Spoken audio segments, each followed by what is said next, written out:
चलिए दोस्तों, आज के वीडियो में हम आपको जीव विज्ञान के चैप्टर 3 क्लास 10 साइंस में जो है तो चैप्टर 3 जो है तो चैप्टर है हमारा जीव जनन कैसे करते हैं। तो इसके संपूर्ण प्रश्नोत्तर कराएंगे, क्योंकि इम्पॉर्टेंट चैप्टर है यूपी बोर्ड के लिए। इसमें से जो है तो आते हैं प्रश्न, तो इसलिए इसको पूरा तैयार कर लें और वीडियो को स्किप ना करें। और दोस्तों, इससे पहले आपको बता दूं कि अगर आप हमारे चैनल पर नए हों तो चैनल को सब्सक्राइब कर लें और बेल आइकन को ज़रूर ऑन कर लें, अपने दोस्तों में शेयर भी कर दें। तो चलिए शुरू करते हैं आज का अपना वीडियो। जीव जनन कैसे करते हैं। जनन की आवश्यकता। जनन द्वारा जीव अपने समान लक्षणों वाले जीव उत्पन्न कर सकते हैं। मतलब जब जनन करेंगे तो अपने समान, अपने यानी कि स्वरूप और अपने ही लक्षणों वाले जो है जीव उत्पन्न कर सकते हैं। जीवों के आनुवंशिक लक्षण उनकी संतानों में वंशागत होते हैं। तो जो जीव होते हैं जब जनन करते हैं तो उनके जो है आनुवंशिक लक्षण जो होते हैं तो उनकी संतानों में वंशागत होते हैं, उन्हीं की तरह उनकी संतान में होते हैं। देखेंगे जनन के मूल तत्व। जनन द्वारा जीव नई संतति का सृजन करते हैं जो लगभग उनके समान दिखते हैं। ये नर संतति अपने जनक से आनुवंशिक पदार्थ डीएनए के कारण समान होते हैं। डीएनए के कारण शारीरिक संरचना का ब्लूप्रिंट या आधार तैयार करते हैं। ये जो डीएनए होता है तो उसी के कारण समान, मतलब जो है तो डीएनए के कारण ही शारीरिक संरचना जो है ना तो ब्लूप्रिंट या सेम आधार टू आधार तैयार करते हैं। और जो विभिन्नता है जीवों की आकार की और शारीरिक में उत्पन्न परिवर्तन ही विभिन्नता होती है। जनन के प्रकार। जनन प्रक्रिया मुख्यतः दो प्रकार की होती है। एक होती है अलैंगिक जनन और जो दूसरी होती है तो होती है अलैंगिक जनन। तो आप पहले देखेंगे अलैंगिक जनन। ये देखिए यहाँ से, और इसके जो है उदाहरण भी। अलैंगिक जनन। इस प्रकार के जनन में विशेष जनन कोशिकाओं के बिना ही एक जनक द्वारा नई संतान का निर्माण होता है। इसके फलस्वरूप जिस संतान का जन्म होता है वह आनुवंशिक रूप से अपने जनक तरह की होती है, अमीबा है जैसे यूग्लेना है। ये जो है तो अलैंगिक जनन है। अब आप लोग देखेंगे यहाँ से अलैंगिक जनन के जो है ना प्रकार देखेंगे।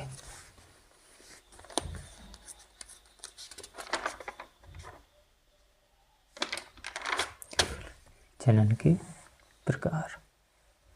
अलैंगिक जनन के प्रकार। अलैंगिक जनन निम्न के होते हैं, जैसे विखंडन। देखेंगे इस विधि में परिपक्व पादप विभाजित होकर दो कोशिकाओं में विभक्त हो जाता है। यह क्रिया द्विविखंडन कहलाती है। इसमें सर्वप्रथम केंद्रक विभाजित होता है तथा बाद में कोशिका द्रव्य विभाजित होता है। कभी कभी केंद्रक अनेक बार विभाजित होकर अनेक खंडों में बंट जाता है। यह क्रिया बहुविखंडन कहलाती है। यह प्राय प्रतिकूल परिस्थितियों में होता है। उदाहरण है जीवाणु यूग्लेना अमीबा में जो है तो होता है।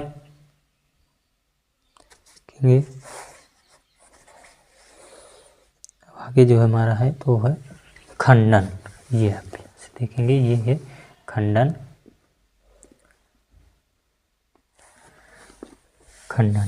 इस विधि में बहुकोशिकीय जीव पूर्ण वृद्धि करके दो या अधिक खंडों में टूट जाते हैं। इसके पश्चात प्रत्येक खंड वृद्धि करके पूर्ण जीव बना लेता है। उदाहरण है रापाइरोगायरा, राइजोपस, यूलेथ्रिक्स, हाइड्रा।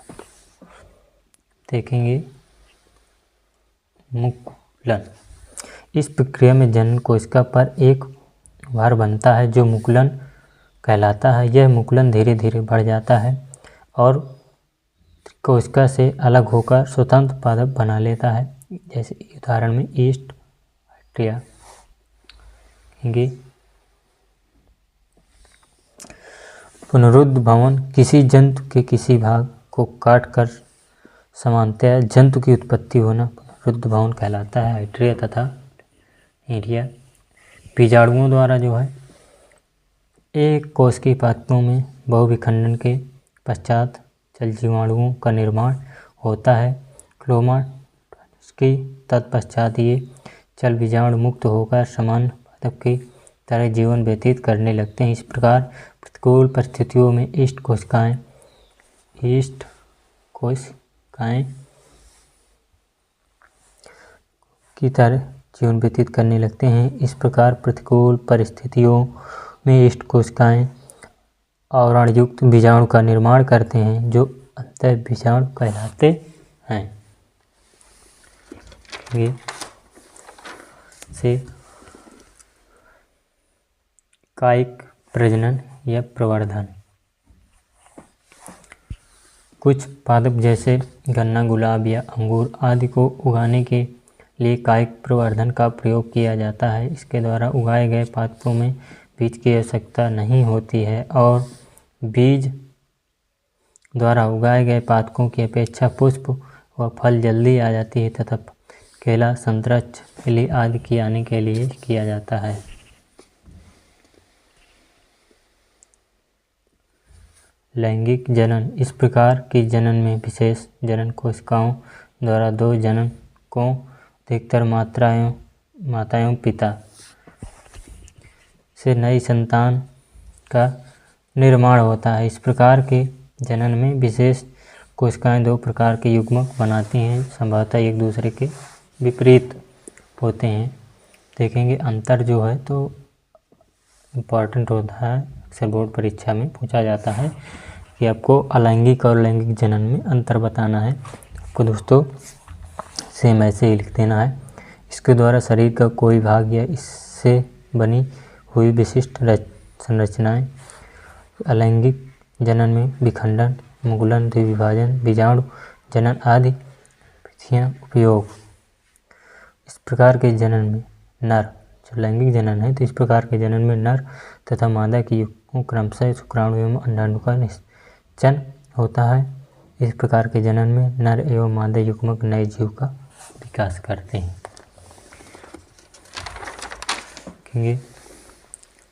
से एक एक उदाहरण देख लेंगे। यह जनन सामान्यतः निम्न श्रेणी के जंतुओं में उपस्थित होता है किंतु उच्च श्रेणी के जंतुओं में उपस्थित है।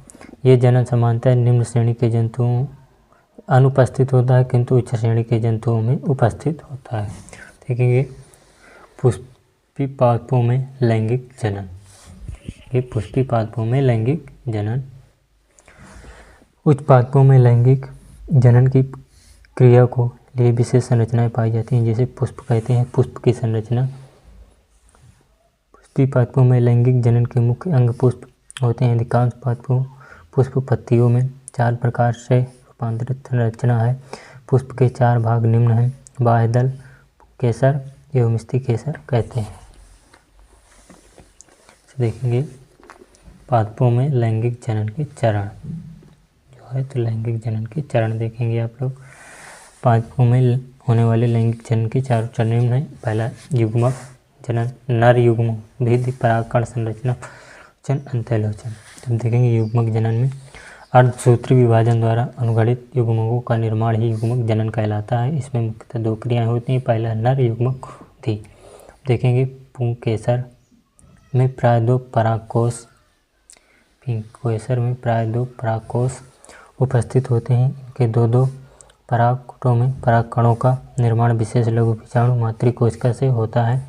परागकण संरचना। परागकण में जनन कोशिका एवं नलिका केंद्रक के बाहर उपस्थित 2 आवर्त निम्न प्रकार के बाह्य जो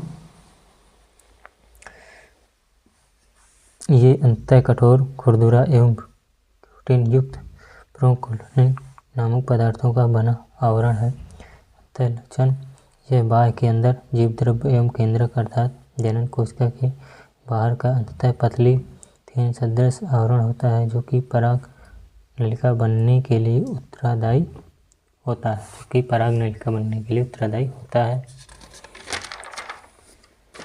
देखेंगे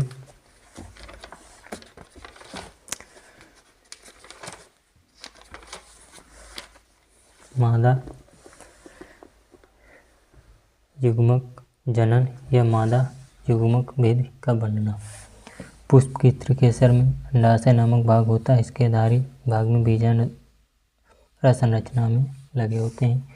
इनकी संरचना पादप में प्रत्येक बीजाणु बीजांड से पहले वो छोटे बीजांड व्रंत से जुड़ा रहता है। जिस स्थान पर बीजांड व्रंत से जुड़ता है उसे नाभिका कहते हैं। देखेंगे बीजांड के भीतर का अधिकांश भाग बीजांड से बना होता है, जिसके चारों ओर बाह्य आवरण पाए जाते हैं। इन परतों के माध्यम नीचे एक छिद्र होता है। देखेंगे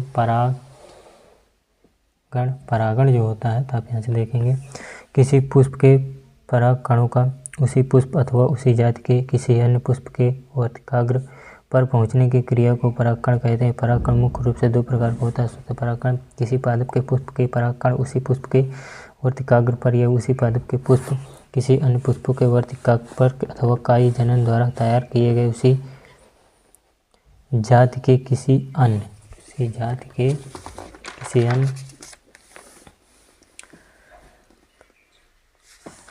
पादपों को पुष्प के वर्तिकाग्र पर पहुँचने को स्वपरागकण कहते हैं। परपरागकण जो होता है तो उसको अब देखेंगे, जब एक पुष्प के परागकण लिंग जनन द्वारा उत्पन्न उसी जाति के अन्य पादप के वर्तिकाग्र पर विभिन्न माध्यमों पहुँचाते हैं तो इसे परपरागण कहते हैं। परपरागण की विधियाँ जो होती हैं, कीटों द्वारा परागकण जो होता है, तो जब कोई कीट किसी भी पुष्प में करंद लेने जाती है तो पुष्प के परागकण कीट के शरीर से चिपक जाते हैं। वही कीट जब उसी जाति के दूसरे पुष्प में मकरंद लेने जाता है तो परागकण वहीं छोड़ देता है। अब इसमें आप उदाहरण देखते हैं, जैसे आक, अंजीर, सालविया, पीपल आदि। देखेंगे वायु परागण जो होता है, जब कोई पौधा पश्चिमी दिशा में लगा है उसी जाति का दूसरा पौधा पूर्व दिशा में लगा हो तो पश्चिम में लगे पौधे के परागकण जब हवा के माध्यम से पूर्व दिशा के पौधों के पुष्प के स्त्री केसर चला जाता है ना, तब जल परागकण जो होता है, तो जलीय पौधों के केसर उसी घनत्व में तैरते हैं रहते हैं जिस घनत्व में स्त्री केसर होते हैं, और जब संपर्क में आते हैं तो परागकण की क्रिया करते हैं। उदाहरण हाइड्रिल और सिंघाड़ा। अभ्यास देखेंगे जंतु परागकण जो होता है, कुछ पादपों में परागकण घोंघों, पक्षियों, चमगादड़ आदि की सहायता से होता है। उदाहरण सेमल, कदम, बिगोनिया। देखेंगे स्वपरागकण एवं परपरागकण में अंतर जो है इम्पोर्टेंट, आप इसका जानें तो यहाँ से ये रहा स्क्रीनशॉट भी ले सकते हैं आप लोग। यहाँ से स्वपरागकण एवं परपरागकण में अंतर देखेंगे। तो जो हमारा स्वपरागकण है उसका पहले हम देखेंगे इधर, यह एक ही पुष्प या एक ही पादप के दो पुष्पों में अथवा कायिक जनन द्वारा तैयार अन्य पादपों के पुष्प में होता है। इसमें पुष्प का द्विलिंगी होना आवश्यक है। इसमें बाह्य माध्य की आवश्यकता नहीं होती है। और जो परपरागकण होता है तो यह एक ही जाति के लैंगिक प्रजनन द्वारा तैयार दो भिन्न पादपों में पुष्प के मध्य होता है। पुष्प द्विलिंगी तथा एकलिंगी हो सकते हैं। इसमें परागकणों को पहुँचाने के लिए जलवायु, पक्षी, कीट आदि की आवश्यकता होती है। आप लोग यहाँ पे देख लेंगे निषेचन की परिभाषा देखेंगे। नर तथा मादा युग्मक केंद्रों का संलयन निषेचन कहलाता है। और मानव में जो है आप यहाँ से पढ़ेंगे मानव में लैंगिक जनन। यहाँ से ये हमारा शुरू हो रहा है कि मानव में लैंगिक जनन, मानव जनन तंत्र। पहले मानव में दो प्रकार का जनन तंत्र पाया जाता है। पहला नर जनन तंत्र, तो वृषण जो होता है, पुरुषों में एक जोड़ी वृषण दरगोह के बाहर स्तन के पास वृषण कोश में सुरक्षित पाए जाते हैं। अधिवृषण, यह प्रत्येक वृषण से चिपकी कुंडलित नलिकाकार एवं चपटी संरचना है जिसका निर्माण वृषण के अपवाहक नलिकाओं द्वारा होता है। शुक्रवाहिनियाँ जो होती हैं, तो मैं आप देखेंगे ये एक जोड़ी लगभग 40 या 45 सेंटीमीटर लंबी संरचना है। शुक्राणु इनके द्वारा उदर गुहा में स्थित शुक्र में पहुँचते हैं। इसे देखेंगे शुक्राशय के बारे में। की थैलीनुमा संरचना होती है। इसके द्वारा हल्का पीला एवं क्षारीय पोषण तरल का स्राव होता है। मूत्रमार्ग जो है शुक्राशय इस नलिका की सहायता से मूत्राशय के एक सक्रिय भाग मूत्र मार्ग में खुलता है, जो आप कहेंगे संजो होता है। तो यह बेलनाकार पेशी मधुनांग होते हैं जो महत्वपूर्ण क्रिया में सहायक होते हैं। सहायक ग्रंथि प्रोस्टेट, काउपट, पेरिनियल ग्रंथि नर जनन तंत्र की सहायक ग्रंथियां होती हैं। देखेंगे यहाँ से मादा जनन तंत्र, मादा जनन तंत्र। जो अंडाशय है ये एक जोड़ी अंडाकार उदर गुहा में वृक्कों के नीचे के पीछे गर्भाशय के पास में दोनों किनारों में स्थित रहते हैं। वाहिनियाँ जो है तो ये कीपनुमा झागदार संरचनाएं हैं। इनका अधि फैलोपियन नलिका कहलाता है, जहाँ निषेचन संपन्न होता है, जो है संपन्न होता है। वो गर्भाशय ये दोनों अंडवाहिनियों के खुलने का स्थान रहता है, जो लगभग 7.5 सेंटीमीटर लंबा और 3 सेंटीमीटर तो 5 सेंटीमीटर चौड़ा थैलेनुमा खोखला एवं उल्टी नाशपाती के आकार का होता है। यहाँ से देखेंगे बारे में ये लगभग 7 से 10 सेंटीमीटर लंबी नलिका समान उत्तरी कमर के मध्य स्थित होती है और में भाग होते हैं। मासिक चक्र जो होता है देखेंगे यह माँ की अवधि के दौरान गर्भाशय के चक्रीय परिवर्तन होता है। मासिक चक्र की 3 अवस्थाएं होती हैं। क्रम सारी अवस्था जो होती है तो इसमें गुटकाओं की एस्ट्रोजन के स्राव के लिए प्रेरित करता है। स्रावित अवस्था जो होती है कार्पस ल्यूटियम प्रोजेस्ट्राम का स्राव करती हैं। जो मासिक जो होती है ये पुराने मासिक चक्र के अंतिम तथा नए मासिक चक्र की अवस्था होती है। इसे देखेंगे